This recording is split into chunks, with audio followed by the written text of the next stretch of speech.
Bengaluru Bulls ಫ್ಯಾನ್ಸ್ಗಳಿಗೆ ಒಂದು ಕಡೆ ಖುಷಿ ಆಗ್ತಾ ಇದ್ರೆ ಇನ್ನೊಂದು ಕಡೆ ತುಂಬ ದುಃಖ ಆಗ್ತಿದೆ ಮಗ. ಎಂಥ ಲೈಫ್ ಗುರು ಇದು. ಬೆಂಗಳೂರು ಬುಲ್ಸ್ ಸ್ಟಾರ್ಟಿಂಗ್ 3 ಮ್ಯಾಚಸ್ನ ಹೊಗೆ ಹಾಕೋದ್ರೆ ಅದಾದಮೇಲೆ ಅಡ್ರೆ ಗೆಲುವಿನಿಂದ ಅವೆಲ್ಲ ಚೆನ್ನಾಗಿ ಆಗ್ತಾ ಇರಬೇಕಾಗಿದ್ರೆ ಇಲ್ಲಿ ಬೆಂಗಳೂರು ಬುಲ್ಸ್ ಮೇನ್ ಪ್ಲೇಯರ್ಸ್ಗೆ ಇಂಜುರಿ ಆಗ್ತು. ಇನ್ನೊಬ್ಬರು ನೋಡಿದ್ರೆ ದಿಲ್ ಅವರು ಅಂತಲೇ ಗೊತ್ತಿಲ್ಲ, ಅವ್ರಿಗೆ ಪತ್ತೆನೇ ಇಲ್ಲ. ಸೊ ಅವ್ರ ಬಗ್ಗೆ ಅಪ್ಡೇಟ್ಗಳು ಬರ್ತಾ ಇಲ್ಲ. ಬಟ್ ಅಂಕುಶ್ ರಾತಿಗೆ ಇವಾಗ ಅಪ್ಡೇಟ್ಗಳು ಬರ್ತಾ ಇರೋ ಪ್ರಕಾರ ಅವರು ಬೆಂಗಳೂರು ಬುಲ್ಸ್ಗೆ ಕಮ್ ಬ್ಯಾಕ್ ಮಾಡೋದು ಚಾನ್ಸ್ ಇಲ್ಲ, ಥ್ಯಾಂಕ್ ಯು ಅಂತಲೇ ಹೇಳ್ಬೋದು. ಸೊ ಬೇರೆ ಕಡೆ ಅಪ್ಡೇಟ್ಗಳ ಬಂದಿರೋ ಪ್ರಕಾರ ಅವ್ರು ಇವಾಗ ಹರಿಯಾಣದಲ್ಲಿ ಅವರಂತೆ ಹರಿಯಾಣ ಊರಿಗೆ ಹೋಗ್ಬಿಟ್ಟವ್ರು ಡೈರೆಕ್ಟಾಗಿ. ಅವರು ಅಂಕುಶ್ ರಾತಿಗೂ ಮತ್ತು ಬಿ ಸಿ ರಮೇಶ್ಗೆ ಏನೋ ಮಾತುಕತೆಗಳಾಗಿರುತ್ತೆ. ನಿಮ್ಗೆ ಗೊತ್ತು, ಸ್ಟಾರ್ಟಿಂಗ್ 2 ಮ್ಯಾಚು ಸೋತಿದ್ದೀವಿ ನಾವು. ಆ 2 ಮ್ಯಾಚು ಸೋಲೋಕ್ಕೆ ಏನೋ ಕಾರಣಗಳಿರುತ್ತೆ. ಬಟ್ ಕೋಚ್ ಮಾತನ್ನ ಅಂಕುಶ್ ರಾತಿ ಕೇಳ್ತಾ ಇರಲಿಲ್ವಂತೆ ಮಗ. ಈ ಥರ ಮೂವ್ ಮಾಡಬೇಕು, ಅವ್ರನ್ನ ಕಳಿಸ್ಬೇಕು ರೈಡಿಂಗ್ಗೆ, ಮತ್ತು ಈ ಥರ ಡಿಫೆಂಡಿಂಗಲ್ಲಿ ಸ್ಟ್ರಾಟಜಿನ ಯೂಸ್ ಮಾಡಬೇಕು ಅಂದರೆ ಏನು ಕೇಳ್ತಾ ಇರಲಿಲ್ವಂತೆ ಅಂತ ಒಂದು ಅಪ್ಡೇಟ್ ಬರುತ್ತೆ. ಮತ್ತು ಇನ್ನೊಂದು ಅವ್ರ ಕಡೆ ತುಂಬ ಜಗಳ ಆಗಿದೆ ಒಳಗಡೆ ಅಂತ ಬರ್ತಾ ಇದೆ. ಬಟ್ ಯಾವುದು ಕನ್ಫರ್ಮ್ ಅಂತ ಗೊತ್ತಿಲ್ಲ. ಬಟ್ ಕನ್ಫರ್ಮ್ ಆಗಿ ಹೇಳ್ತಾ ಇರೋ ಪ್ರಕಾರ ಅಂಕುಶ್ ರಾತಿ ಬೆಂಗಳೂರು ಬುಲ್ಸ್ಗೆ ಬರೋದು ಡೌಟು. ಇವ್ರ ಬಗ್ಗೆ ಬೇರೆ ರಿಪ್ಲೇಸ್ಮೆಂಟ್ನ ಹುಡುಕಬೇಕಾಗಿದೆ ಅಷ್ಟೇ. ಸೊ ಇನ್ನೊಬ್ಬ ಆಟಗಾರ ಗುರು ಆಶೀಶ್ ಮಲ್ಲಿಕ್ ಅವರು. ಸೊ ನಿನ್ನೆ ಮ್ಯಾಚಲ್ಲಿ ಅವ್ರಿಗೆ ಇಂಜುರಿ ಆಯಿತು ಗುರು, ಬೇಜಾರಾಗ್ತದೆ. ಬಿಕಾಸ್ ಬೆಂಗಳೂರು ಬುಲ್ಸಲ್ಲಿ ಡಿಫೆಂಡಿಂಗ್ ಅಂತೂ ಸಖತ್ ಪರ್ಫಾರ್ಮ್ ಮಾಡ್ತಾಯಿದ್ರೆ, ರೈಟಿಂಗಲ್ಲೂ ಕೂಡ ಚೆನ್ನಾಗಿ ಪರ್ಫಾರ್ಮ್ ಬರ್ತಾಯಿತ್ತು. ಅಲಿರಿಜಾ ಮಿರ್ಜಾ ಚೆನ್ನಾಗಿ ಪರ್ಫಾರ್ಮ್ ಮಾಡ್ತಾರೋ. ಅವ್ರಿಗೆ ಸಪೋರ್ಟಿಂಗ್ ರೈಡರ್ ಆಗಿ ಆಶೀಶ್ ಮಲ್ಲಿಕ್ ಇದ್ದರು. ಸೊ ಅವ್ರಿಗೂ ಕೂಡ ನಿನ್ನೆ ಇಂಜುರಿ ಆಯಿತು. ಬಟ್ ಅವ್ರ ಬಗ್ಗೆ ಇನ್ನೂ ಅಪ್ಡೇಟ್ಗಳು ಬಂದಿಲ್ಲ. ನಿನ್ನೆ ಮ್ಯಾಚ್ ಆದಮೇಲೆ ಅವ್ರಿಗೇನು ಫುಲ್ಲು ಸೀರಿಯಸ್ ಆಗಿ ಇಂಜುರಿ ಆಗಿದೆಯಾ ಇಲ್ಲ ಅವ್ರು ಮತ್ತೆ ಕಮ್ಬ್ಯಾಕ್ ಮಾಡ್ತಾರೆ ಅಂತ ಥರ ಅಪ್ಡೇಟ್ ಇಲ್ಲ. ಬಟ್ ಯಾವುದೇ ಥರ ಪ್ರಾಬ್ಲಮ್ ಆಗದೆ ಅವರು ಮತ್ತೆ ಕಮ್ಬ್ಯಾಕ್ ಮಾಡಲಿ ಬೆಂಗಳೂರು ಬುಲ್ಸ್ಗೆ. ಬೆಂಗಳೂರು ಬುಲ್ಸ್ ಹ್ಯಾಟ್ರಿಕ್ ಗೆಲುವು ಆಗಿದೆ. ಮತ್ತು ಮುಂದಿನ ಮ್ಯಾಚು ತೆಲುಗು ಟೈಟನ್ಸ್ ವಿರುದ್ಧ ಇದೆ 15ನೇ ತಾರೀಕು.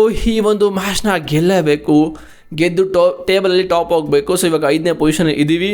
ಸೊ ನೋಡೋದ ಏನಾಗುತ್ತೆ ಅಂತ. ಮತ್ತು ಇನ್ನೊಂದು ಗುಡ್ ನ್ಯೂಸ್ ಅಂತ ಹೇಳಿದ್ರೆ ನವೀನ್ ಕುಮಾರ್ ಎಕ್ಸ್ಪ್ರೆಸ್ ಅವರು PKLಗೆ ಎಂಟ್ರಿ ಕೊಟ್ಟಿದ್ದಾರೆ ಮಗ. ಸೊ ಅವ್ರು ಆಲ್ರೆಡಿ ರೀಸೆಂಟಾಗಿ ಹಾಸ್ಪಿಟಲಿಂದ ಆಚೆ ಬಂದಿದ್ದಾರೆ. ಅವ್ರ ಮಗು ಜೊತೆ ಆಟಾಡ್ಕೊಂಡು ವೈಫ್ ಜೊತೆ ಎಲ್ಲ ಚಿಲ್ ಮಾಡ್ಕೊಂಡು ಆಚೆ ಬರ್ತಾ ಇದ್ದಾರೆ ನಗುತ್ತಾ. ಸೊ ಇವ್ರ ಕಡೆಯಿಂದ ಒಂದು ಗುಡ್ ನ್ಯೂಸ್ ಬಂದಿದೆ. ಸೊ ನೆಕ್ಸ್ಟ್ ಮ್ಯಾಚ್ ಯಾವಾಗಿದೆ ಅಂತ ಗೊತ್ತಿಲ್ಲ ಇವ್ರದ್ದು. ಬಟ್ ಹರಿಯಾಣ ಸ್ಟಿಲ್ಲರ್ಸ್ ಅವ್ರದ್ದು ನೋಡ್ದ ಯಾವಾಗ ಆಡ್ತಾರೆ ಅಂತ. ಸೊ ಇದು ಮಗ ಅಪ್ಡೇಟು ಬೆಂಗಳೂರು ಬುಲ್ಸು ಮತ್ತು ನವೀನ್ ಕುಮಾರ್ ಎಕ್ಸ್ಪ್ರೆಸ್ಸು. ನಿಮ್ಮ ಪ್ರಕಾರ ಅಂಕುಶ್ ರಾತಿಗೆ ರಿಪ್ಲೇಸ್ಮೆಂಟ್ ಹುಡುಕ್ಬೇಕು ಗುರು, ಅದು ಬಿಟ್ಟರೆ ಬೇರೆ ಆಪ್ಷನ್ ಇಲ್ಲ. ಸೊ ಅಂಕುಶ್ ರಾತಿ ಹೋದ್ಮೇಲೆ ನಮಗೇನು ಪ್ರಾಬ್ಲಮೇ ಇಲ್ಲ. ಬಿಕಾಸ್ ದೀಪಕ್ ಶಂಕರ್ ಎಂಥ ಪರ್ಫಾರ್ಮೆನ್ಸ್ ಮಾಡ್ತಾ ಇದ್ದಾರೆ ಮಗ.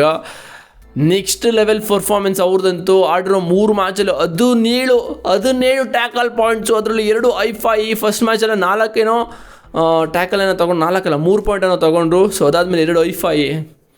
ಸಖತ್ ಬೆಂಕಿ ಪರ್ಫಾರ್ಮೆನ್ಸ್ ಬರ್ತಾ ಇದೆ. ಅಂಕುಶ್ ರಾತಿ ಬಿಟ್ಟರು ಕೂಡ ಟೀಮಲ್ಲಿ ಚೆನ್ನಾಗಿ ಡಿಫೆಂಡರ್ಸ್ಗಳೆಲ್ಲ ಕೆಲಸ ಮಾಡ್ತಾ ಇದ್ದಾರೆ. ಬಟ್ ರೈಡಿಂಗ್ ಡಿಪಾರ್ಟ್ಮೆಂಟಲ್ಲಿ ನಿಮ್ಗೆ ಗೊತ್ತು, ಇದ್ರ ಬಗ್ಗೆ ಯೋಚನೆ ಮಾಡಲೇಬೇಕು. ಆಶೀಶ್ ಮಲ್ಲಿಕ್ ಸಾಕಾದಾಗೆ ರೈಡ್ನ ಮಾಡ್ತಾಯಿದ್ರು. ಅವ್ರು ಎವ್ರಿ ಮ್ಯಾಚ್ ಒಂದು 5-6 ಪಾಯಿಂಟ್ ಅವರು ತೊಗೊಂಬರ್ತಾಯಿದ್ರು. ಸೊ ಅಲ್ಲಿಗೆ ಆಗ್ತಾಯಿತ್ತು. ಬಟ್ ಇವಾಗ ಇದೊಂಥರ ದೊಡ್ಡ ಹೊಡೆತ ಆಗಿದೆ. ಸೊ ಅಂಕುಶ್ ರಾತಿ ಬದಲು ಡಿಫೆಂಡರ್ನ ತಗೋಬರ್ಬಾರ್ದು ಗುರು ಬಿ ಸಿ ರಮೇಶ್ ಅವರು. ಅವ್ರು ಬಿಟ್ಟರು ಒಬ್ಬ ರೈಡರ್ನ ತಗೋಬರ್ಬೇಕು. ಆ್ಯಕ್ಚುಲಿ ಸ್ವಲ್ಪ ಎಕ್ಸ್ಪೀರಿಯನ್ಸ್ ಇರೋ ಪ್ಲೇಯರು ಇಲ್ಲ ನ್ಯೂ ಪ್ಲೇಯರ್ ಯಾರೋ ಒಬ್ಬರ ರೈಡರ್ನ ತಗೊಂಬರಲೇಬೇಕು. ಸೊ ನಿಮಗೆ ಗೊತ್ತು, ಗಣೇಶ್ ಬೀಜ ಪರ್ಫಾರ್ಮೇ ಮಾಡ್ತಾಯಿಲ್ಲ, ತುಂಬ ಗಾಬರಿ ಆಗ್ತಾಯಿದ್ದಾರೆ. ಎವ್ರಿ ಮ್ಯಾಚ್ ಅವ್ರಿಗೆ ಚಾನ್ಸ್ ಸಿಗ್ತಾ ಇದೆ. ಬಟ್ ಪಾಯಿಂಟ್ಸ್ ಅಂತೂ ಬರ್ತಾಯಿಲ್ಲ ಅವ್ರ ಕಡೆಯಿಂದ. ಹೋಗಿ ಟ್ಯಾಕಲ್ ಆಗ್ತಾ ಇದ್ದಾರೆ. ಸೊ ನೋಡಬೇಕು, ಇದ್ರ ಬಗ್ಗೆ ಬಿ ಸಿ ರಮೇಶ್ ಥಿಂಕ್ ಮಾಡಲೇಬೇಕು. ಈ ಒಂದು ಸೀಸನ್ನು ಒಳ್ಳೆ ಮೂವ್ ಸಿಕ್ಕಿದೆ, ಸಕ್ಕತ್ತಾಗಿ ಹೋಗ್ತಾ ಇದೆ, ವೈಬ್ಸ್ ಎಲ್ಲ ಸಕ್ಕತ್ತಾಗಿದೆ. ಬಟ್ ಇನ್ನೊಬ್ಬ ಎಕ್ಸ್ಟ್ರಾ ರೈಡರ್ ಹಾಕೊಳ್ಳೇಬೇಕು. ಅಂಕುಶ್ ರಾತಿ ರಿಪ್ಲೇಸ್ಮೆಂಟ್ ಹುಡುಕಿದ್ರೆ ಡಿಫೆಂಡರ್ನ ಹುಡುಕಬಾರ್ದು ಅಂತ ನಾನೊಂದು ಸಜೆಷನ್ನ ಕೊಡ್ತಾ ಇದ್ದೀನಿ. ನಿಮ್ಮ ಪ್ರಕಾರ ಏನು ಅನಿಸುತ್ತೆ?